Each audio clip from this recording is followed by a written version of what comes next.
ज्या देशाशी आपली मैत्री इतिहासापेक्षाही जुनी आहे तिथून मिळणारं स्वस्त तेल आपण का नाकारलं आणि ज्यांच्याशी मैत्रीचे फोटो आपण सोशल मीडियावर पाहतो त्यांच्याकडून गॅस विकत घेताना सरकारच्या नाकीनऊ का येत आहे? हा देश तसा प्रश्न आहे की जनतेचा लुटीचा. मित्रांनो, आज देशामध्ये ऊर्जेचं मोठं संकट उभं आहे.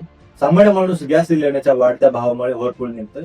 पण अशा वेळी सरकारने काय करायला हवं? ठोस तोडगा काढायला हवा की जनतेच्या मनात भीती निर्माण करायला हवी. संसदेत जेव्हा याचं उत्तर अपेक्षित होतं तेव्हा पंतप्रधान म्हणतात की कोरोना सारखी आपत्ती पुन्हा येऊ शकते. मग प्रश्न पडतो की आपण सरकार समस्या सोडवण्यासाठी निवडले की केवळ भविष्यातील संकटांची भीती ऐकवण्यासाठी? ज्या इराणकडून आपल्याला स्वस्त दरात आणि रुपयामध्ये तेल मिळत होतं त्यांच्याशी आपण संबंध दुरावून बसलेलो आहोत. पण आश्चर्य बघा, ज्या देशाकडून आपण चढ्या भावाने पेट्रोल, डिझेल आणि गॅस आयात करतो त्यांच्याशी तर आपले संबंध खूप चांगले असल्याचा दावा केला जातो. मग जर संबंध चांगले आहेत तर गॅसचा तुटवडा का भासतोय आणि सामान्य माणसाला तो महाग का मिळतोय? जर देशाला स्वस्त इंधन मिळवून देऊ शकत नसेल तर त्या मैत्रीचा फायदा नक्की कोणाला? संकट नैसर्गिक असू शकतात पण त्या संकटांचा वापर करून जनतेच्या खिशातून पैसा वसूल करणं हे लोकशाहीसाठी योग्य आहे? कोरोनाचं उदाहरण देऊन सध्याच्या महागाईचं समर्थन करणं हे किती योग्य आहे?